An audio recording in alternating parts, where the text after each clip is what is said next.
शौनकाचार्य अष्टोत्तर शत श्रीमदाभय चरणारविंद भक्ति वेदांत स्वामी शीला प्रभुपाद की, इस्कॉन फाउंडर आचार्य शीला प्रभुपाद की, नाम आचार्य शीला हरिदास ठाकुर की, ग्रंथरा श्रीमद् भागवतम की जय. All glories to assembled devotees. All glories to assembled devotees. All glories to assembled devotees. All glories to Sri Guru and Gauranga. All glories to Jagadguru Srila Prabhupada ki jai.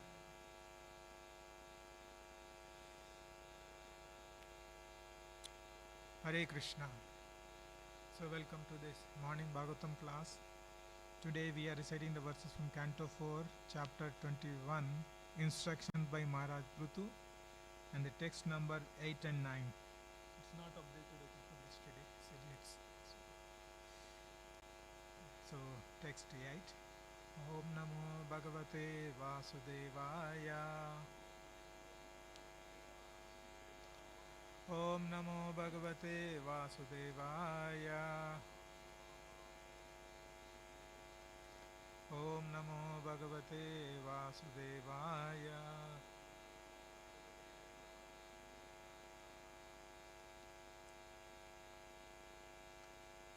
Sūta Uvacha. Tadādirājasya yasho vijrambitam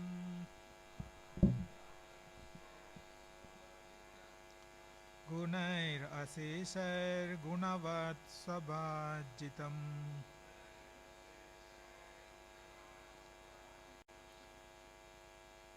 Kṣatā mahabhagavata sadaspate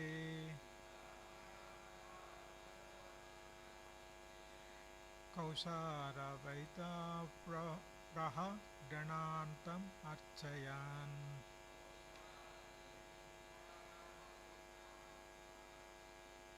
Sūta Uvacha. Tadādirājasya yaso vijrambitam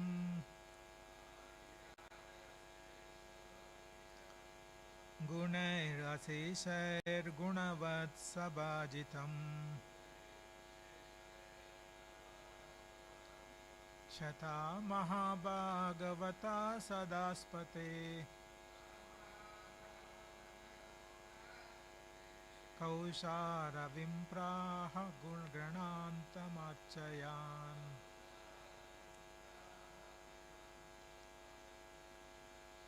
Sūta Uvacha. Tadādirājasya yasho vijrambitam Gunair asīsair gunavat sabhajitam Kṣatā mahabhagavata sadaspate Kaushara vimpraha granantamarchayan. Prabhuji's Sūta Uvacha. Tadādirājasya yaso vijrambitam Gunair asīsair gunavat sabhajitam Kṣatā mahabhagavata sadaspate Kaushara vimpraha grunantamarchayam.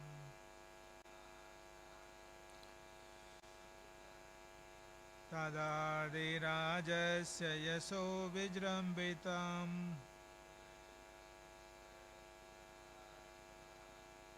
Gunair asīsair gunavat sabhajitam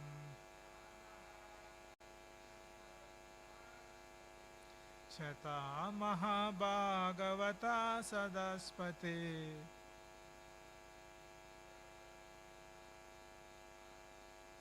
Kaushara vimpraha grunantamarchayan.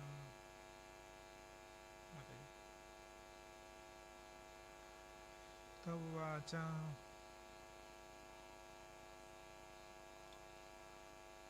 Tadādirājasya yasho vijrambitam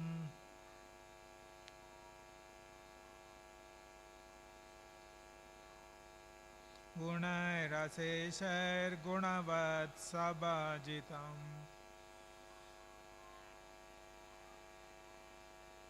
Kshata mahabhagavata sadaspate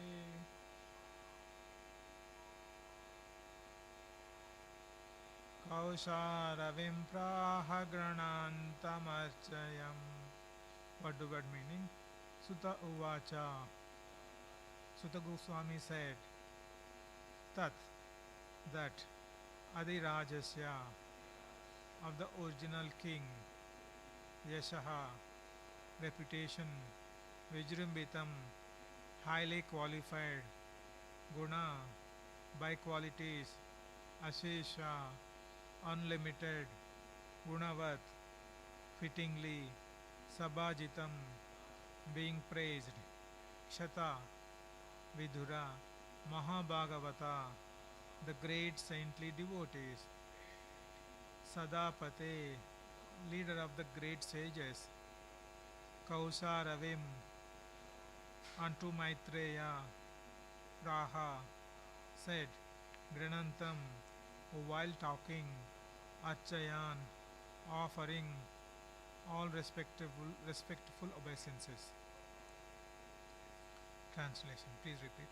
Sūta Gosvāmī continued, O Śaunaka, leader of the great sages, after hearing Maitreya speak about the various activities of King Pṛthu, the original king, who was fully qualified, glorified, and widely praised all over the world, Vidura, the great devotee, very submissively worshipped Maitreya Ṛṣi and asked him the following question. There is no purport, so I'll read the text 9 and I'll read the translation purport. Vidura Uvacha. Yeah, I will continue. Sa Bishekta Pṛtur Viprair Labda Sesha Susravhana Vibrat Sa Vaishnavam Tejo Bhaver Yabhyam Dhudoha Ajikam.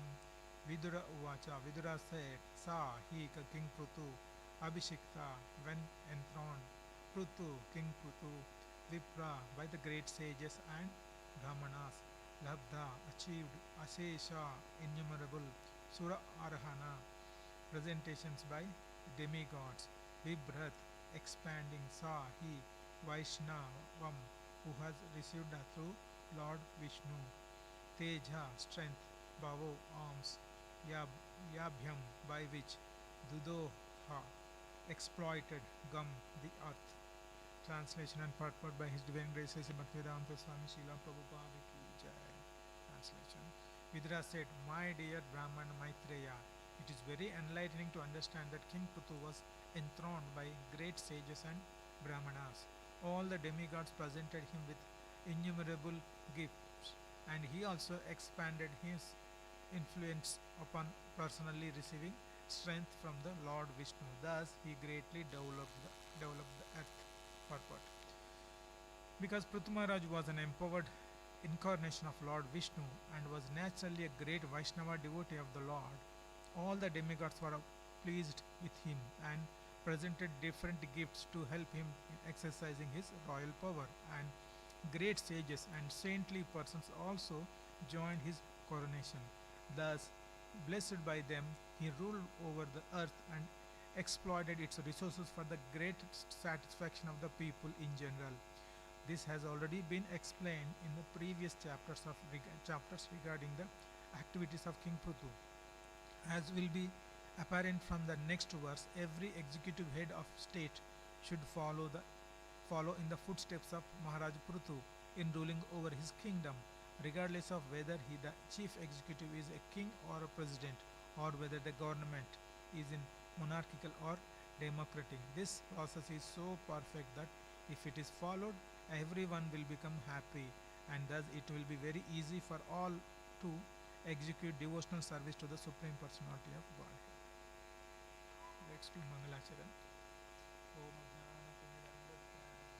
Jnana Shalakaya Chakshurun Militam Yena Tasmai Shri Gurave Namaha Shri Chaitanya Manobhishtam Stapitam Yena Bhutale Swayam Rupa Kada Mahyam Dadati Swapadantikam Vandeham Sri Guru Sri Yuta Padakamalam Sri Gurum Vaishnavamscha Shri Rupam Sagrajatam Sahagana Raghunathan Vitamtam Sajivam Sadvaitam Savadutam Parijana Sahitam Krishna Chaitanya Devam Shri Radha Krishna Padam Sahagana Lalita Sri Vishakanvitamsya He Krishna Karuna Sindhu Dinabandhu Jagatpate Gopesha Gopika Kanta Radha Kanta Namostate Tapta Kanchana Gaurangi Radhe Vrindavaneshwari Vrishabhanu Sute Devi Pranamami Hari Priye Vancha Kalpa Tarubhyasya Krupa Sindhubhya Evacha Patitanam Pavanebhyo Vaishnavebhyo Namo Namah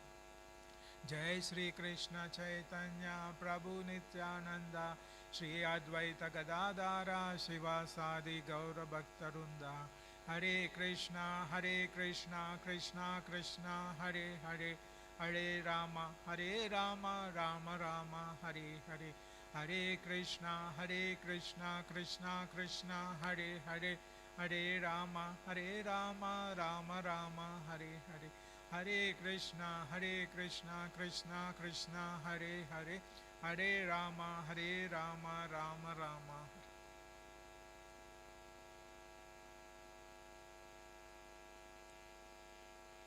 Hare Krishna.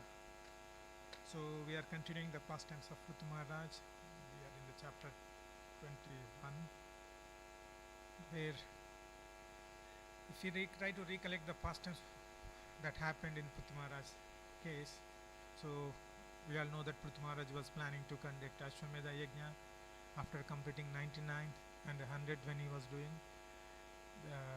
King Indra came and he tried to steal horse and he created disturbances multiple times, and finally Brahma came and instructed Pṛthu Maharaj to stop the Yajna, because purpose of Yajna is to please the Lord, and Lord already is pleased with his sacrifice. So then the Vishnu also came, he gave some instructions to Pṛthu Maharaj, and then in return Pṛthu Maharaj also glorified Vishnu, and finally Vishnu departed to his abode, and then Pṛthu Maharaj came back to his kingdom. Then everybody received very grand welcome he received from the people of their kingdom. And now in this verse, yesterday's 8th and 9th verse, if you see, it's just a conversation between Vidura and Maitreya. Vidura was asking, because if you see the most of this Bhagavatam, this was the conversation between Vidura and Maitreya, and so Vidura was asking further questions, and in return, so the sages are glorifying. So if you see in today's the purport from 9, text 9, the Srila Prabhupada was highlighting about the reasons, the great qualities of Pṛthu Maharaj. One is he's a devotee of the Lord. So, and the second one is he's empowered. He's a Shiksha Veshavata. He was empowered by the Supreme Lord. So these are the qualities. So we could see that this is the advantage. He was in the purport Prabhupada was glorifying Pṛthu Maharaj, keeping these two qualities. He is a devotee of the Lord and he is empowered by Lord. So these are the great qualities the ruler or king, administrator, if possess, then how he will rule the kingdom. That's what Srila Prabhupada was highlighting. So if you see like King Pṛthu was a devotee, like if you try to see we'll try to see the specific qualities between King Pṛthu and a non-devotee king, and then we generalize that if the devotee king is administrator or ruler of the kingdom, then how it will happen. So that we will try to but try to be more specific in relation to King Pṛthu. So King Pṛthu is a devotee of the Lord. But if you see any other, if you try to compare with a non-devotee who ruled the kingdom, we don't need to go anywhere else. In the same Vena, King Vena, his father, he was completely ruling in a religious way. Like he got so much pride after taking the kingdom. The King Vena was having so much pride, and he was completely following the adharmic way approach of ruling the kingdom.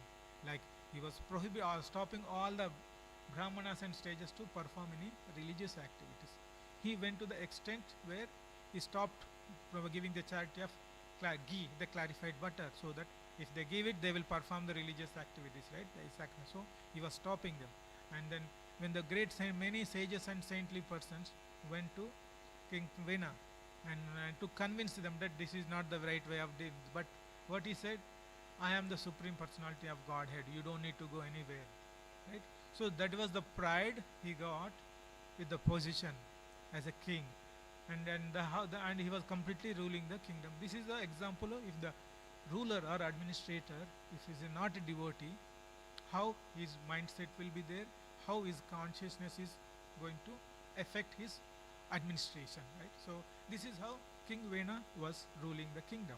And in a contrast, King Pṛthu, like when as soon as we saw in the beginning, 15, 16, 17 chapters, right? When King Pṛthu was he became a king, and all his citizens came and told that they don't have any proper food. They were struggling with it, right?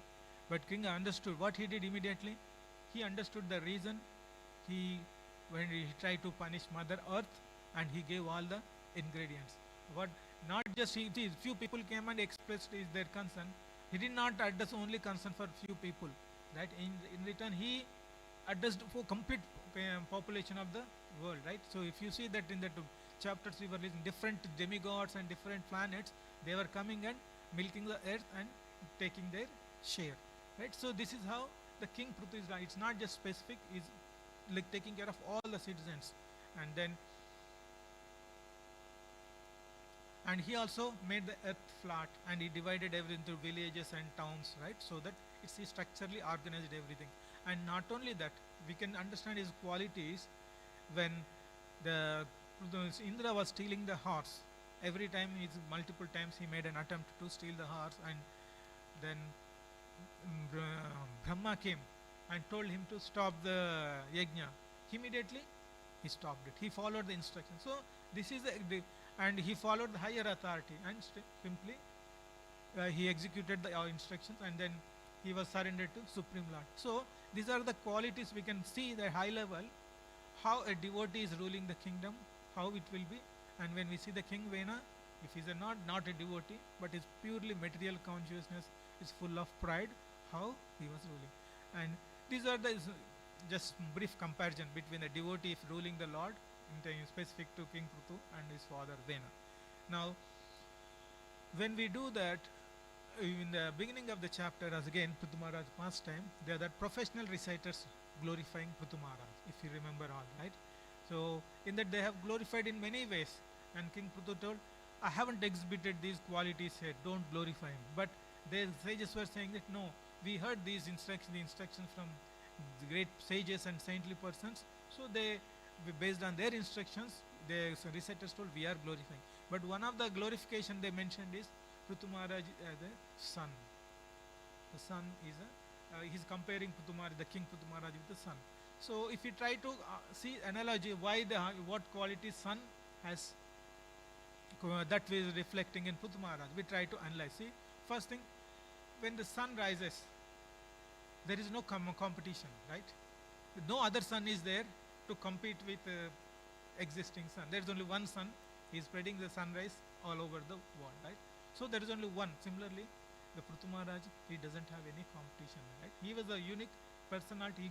He got the benediction from Supreme Lord, and he was a devotee of the Lord with the due qualities. No other person is challenging him as such. And another quality of the sun is, like in the hot day, it extracts the water from the ocean and it forms clouds, and the rain will come. It doesn't give the rain to only the place where it extracted, right? The clouds will go anywhere and it can rain any place. So that is one thing. And the first thing, that is one quality of sun. And second quality, he doesn't keep anything with him, right? So that is how we can understand Pṛthu Maharaj's qualities also we can see. So sun, it extracts everything. Like the king will take the taxes, and he will, if the right-minded people, the king who is in a good consciousness, what he will do? He will utilize the tax money for the welfare of society. But he will not use for his own personal interest. Of course, if you see in the current generation, it is quite opposite, right? People will tax more and use it for their personal things, right? Many countries, many everywhere. It's not just one place. Many places we could see, like many examples we see in the newspapers, right? So kings will collect the taxes. They will use for big bungalows, big aeroplanes, everything. They will use it for their benefit, right? On the name of security or so many other things, they will start it. So this is, but the son is, it's the quality of the son is he takes everything and gives back. Same way the King Pṛthu was doing. And if you see the sun and moon, if the sun is no competitor, right? When moon comes in the night time, we could see so many stars around it, right? So little stars is there. It's not a competition, but you will have, along with the moon, you will have. So similarly, that's why the King Pṛthu is compared with only sun. It's not moon. That's another reason.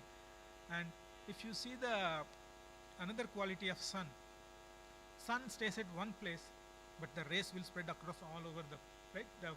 It's not just one particular place. Similarly, king will be there in the kingdom. He may not, every day he may not have a contact with all the citizens of the world, but his rule the kingdom such that every person in the kingdom will be happy. Every person in the kingdom will food, shelter and everything, whatever they need, the basic things, necessities are fulfilled. That's how the king rules. Similarly, the sun, and the analogy we can apply here, the sun also gives the ray sunlight to everyone. It doesn't matter if a person is poor, he has a small house, he doesn't differentiate that, okay, he's a poor person, he doesn't need much sunlight, or if it is a big person, big bungalow, he need more. It doesn't matter. Equally he will distribute the rain. So like the sun is there, but his presence is felt across the multiple areas. Similarly, king's presence through his various activities, welfare activities, his presence will be felt all over his kingdom. Another important quality of the sun is king, generally sun, every day morning it rises and sets in the evening. It doesn't matter what's happening, if it is raining or winter or cold, every day it happens, right? There is no excuse. Did we find any day where sun forgot to sunrise, and then did we find any reason when he forgot to sunset, right? So that is a quality of the sun. Same way King Pṛthu, he was always focusing on welfare of the society, kingdom, and he wanted to bring everyone into the path of spiritual. Like we can see few activities we read in the previously, right? So like Mother Earth, he was punishing the Mother Earth, and he was doing the yajna, not for his glorification. If you see the example, if he was doing for his own personal glorification, he would have completed 100 sacrifices, and everybody would have glorified.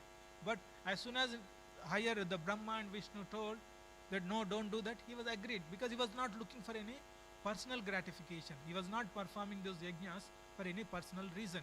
So the reason is, if he satisfies the Vishnu's mercy will there be that he will rule the kingdom properly. So his focus is to rule the kingdom with a right conscience, and devotees, people should progress in the spiritual path. So this is how we can understand when the professional reciters in the beginning, where they compared King Pṛthu as a son. These are all the analogies we can compare with the sun, and we can see the Pṛthu Maharaj is ruling. So in this purport, Prabhupada was highlighting, right, devotee king and empowered by Vishnu. So we can understand how the great person, the devotee of the Lord, can rule the kingdom without creating any disturbances.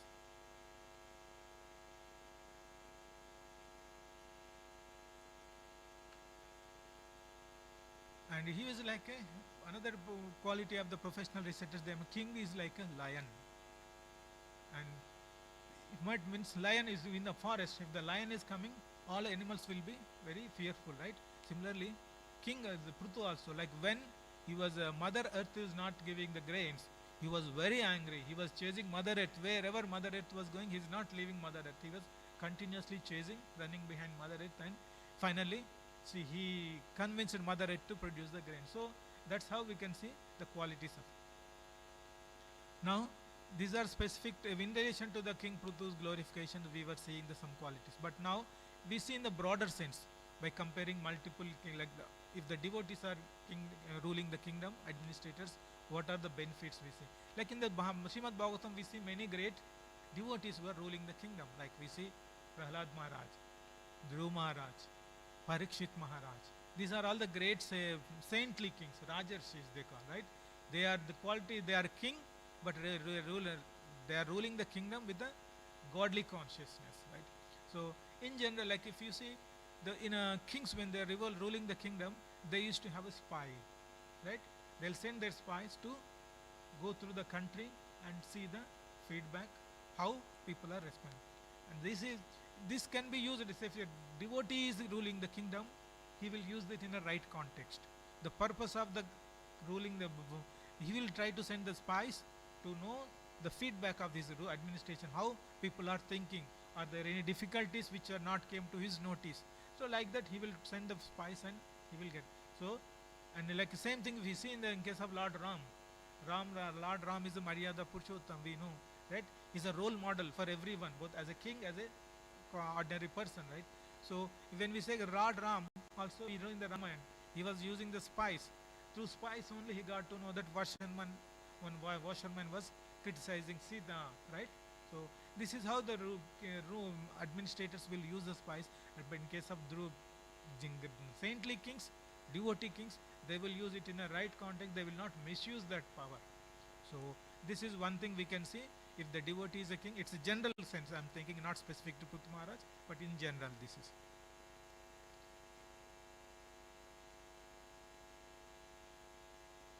And other next thing is proper punishment.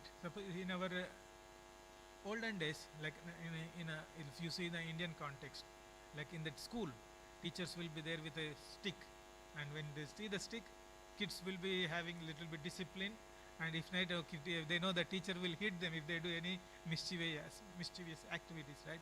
So similarly, king will put the punishment in place in the kingdom. With that punishment, many people will be, they know that if they do anything wrong, they will get this punishment. So the kings were using, so all this that these kings will be ruling the kingdom, but they will put in place this punishment. Like same thing we can see in case of Pṛthu Maharaj, right? He was ready to give the punishment to Mother Earth. He didn't tolerate any kind of thing when the citizens are suffering and without grains. He was not ready, he didn't hesitate to punish Mother Earth, right? That is the quality we can see here. And we can see in Parikshit Maharaj case as well. When Parikshit Maharaj was traveling and he saw bull and cow were tortured by a Shudra who is in the form of king, right? Then immediately he punished that person. So this is the punishment system. They use the devotee kings, they use in a right way to maintain the peace and happy, so that all the people in the kingdom will be properly living without any difficulties. I think Pṛthu Maharaj also, we see that he did the same thing, punishment. Similarly, many kings we have many examples. And these kings are Rajarshis, right? So even when you see in the case of Pṛthu Maharaj or in Parikshit Maharaj, they are traveling all over the kingdom. Sometimes king all over the king, they try to occupy they will occupy the land from other kingdoms, right? But the reason is not to aggression. We cannot consider this as an aggression. The reason is they were in the conscience of devotee. The more and more people will come under their region, they can live happily, they will be progress in the devotional path. So we can see that King Pṛthu's example, right? Parikshit Maharaj. When he saw that when he is traveling all over the kingdom to see the welfare of the citizens, they found that this Shudra person is torturing the bull and cow, then he was immediately. And another example of a devotee king is King Kulashekar. We know Srila Prabhupada has given a commentary on Mukunda Mala. So right, King Kulashekar. King Kulashekar is from the Travancore kingdom in Kerala. He was a saintly king. He was a great devotee king. He used to worship Ananta Padmanabha Swami. Now we all know it's a famous temple, right? So when he was ruling the kingdom, he was not considering himself as a king of that country, that area. He was always considering as a trustee. Actual king is Lord is Ananta Padmanabha is the Lord king of that place, and he is only the trustee of that place. And every day, twice, he used to go to the temple, he used to pay obeisances. And every day, morning and evening, he used to read out the report of what all the activities he has done for the welfare of kingdom. So that was the consciousness the devotee king exhibiting. So these are all various examples. So we can see when we are reading all these things, when compared to, you try to compare with the current way of administration ruling the kingdom. What are we saying? It's completely contrasting. In the current scenario, what's happening? Everybody is looking for their own benefit. If we know that they'll spend so much money to get the power position, and then once they get the position, they try to get all the money back. Right? There is no consciousness to provide welfare activities to the normal public. Right? This is how we can compare and see. Then when we compare with the current situation, we can understand how they great, how they are very great. Right?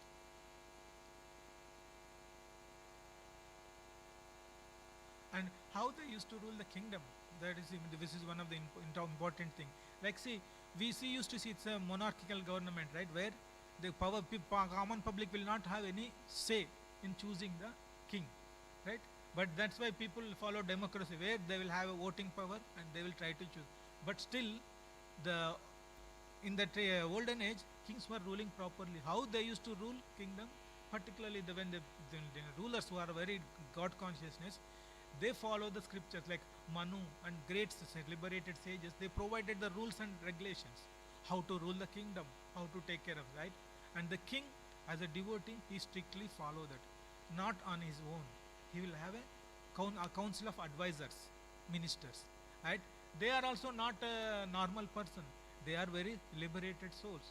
So they used to give the instructions to king, and king is also just don't blindly follow.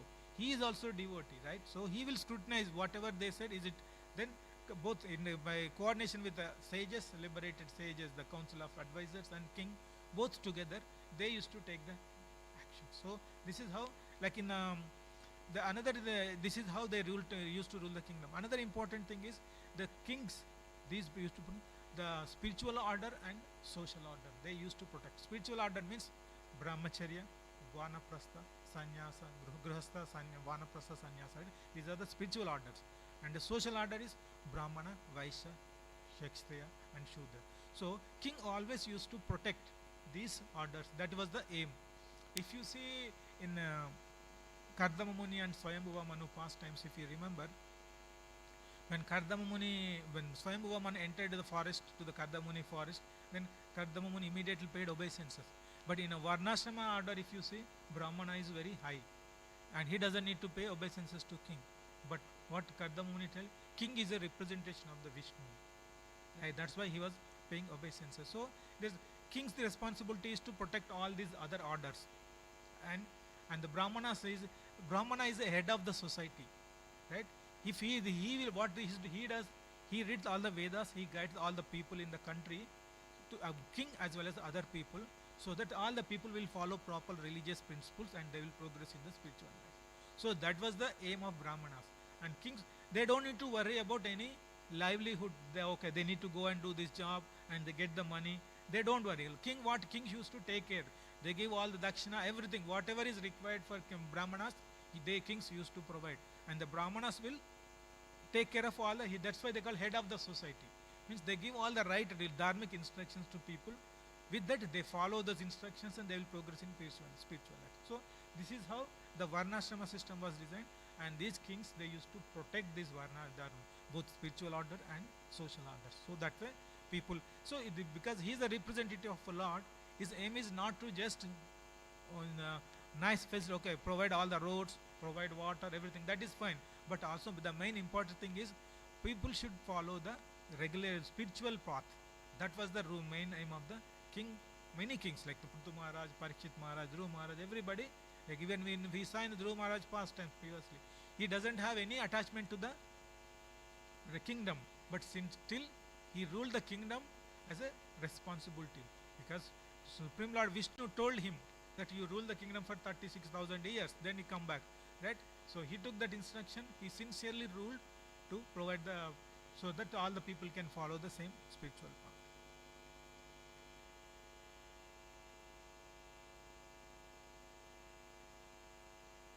So if you summarize all the key the advantages of the ruling the king who was a devotee, what we can understand, first it is he aligns the governance with dharma, religious thing. So whatever he is ruling, he will follow all the dharmic as per the shastras, as per the scriptures, he follow the rules and regulations. So he will not show any partiality. If some person is paying high tax, okay, I will provide so many extra facilities to him. He will not do that.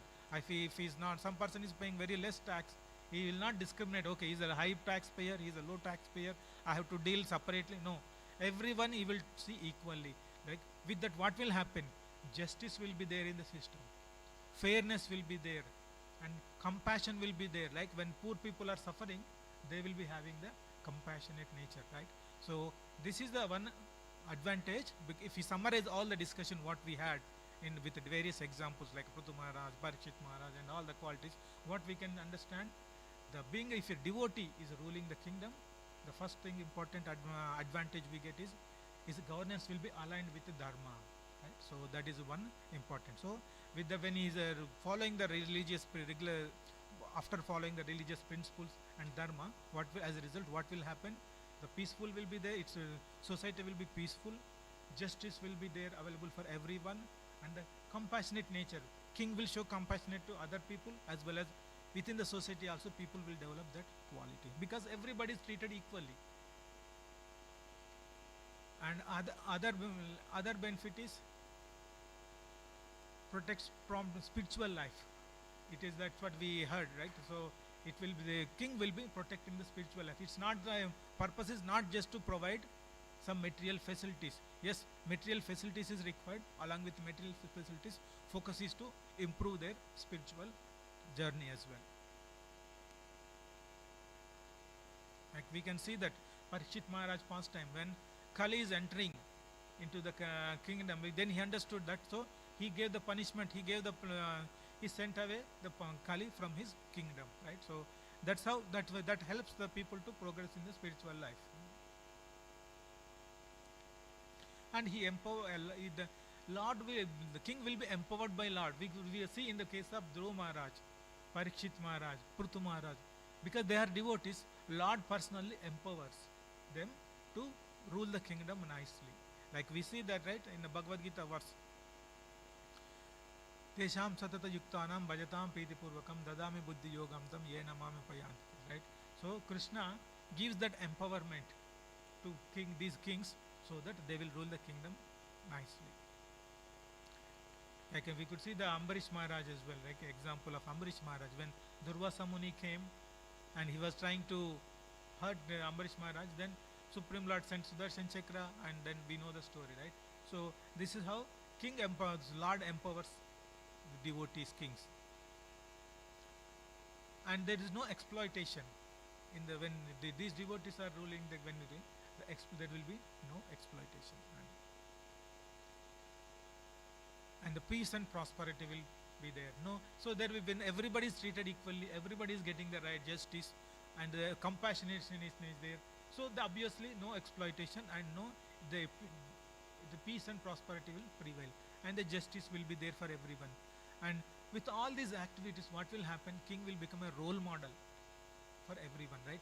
Yad yad acharati shreshtas tat evataro jana sayad pramanam kurte lokastad anuvarti.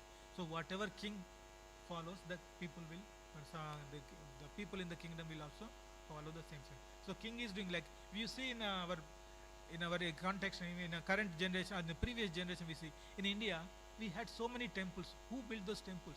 It was coming from so many olden days. All the kings were building the temples. The reason is to build the spiritual consciousness in the public, right? So many temples were there. Of course, later stage, the different rulers came and demolished it, but the basic purpose of the building the temple is that they will build the temple. There they will provide prasadam and everything, and people will come and listen Harikatha. So that way they will be progressing in their spiritual life. That was the mood, that was the consciousness of the kings. So many temples were established. So many they were used to supply free prasadam, annadan, everything, facilities, so that people will come and stay there in the temple and follow listen Harikatha and progress in the spiritual. Like this, there are various advantages we could see when we compare with the current generation, current rulers. Nothing is there in the Currently, we know where in comparison, the way currently the great saintly kings used to rule the kingdom and currently the now. So that's why Prabhupada was clearly mentioning, the highlighting in the purport, devotee king and who was empowered by the Lord, how the great things will happen. People will be prosperous, happy, and they will also progress in spiritual life. So that's what we can understand from this today's purport. So I'll conclude here. Any comments? ग्रंथराज Shrimad Bhagavatam की जय।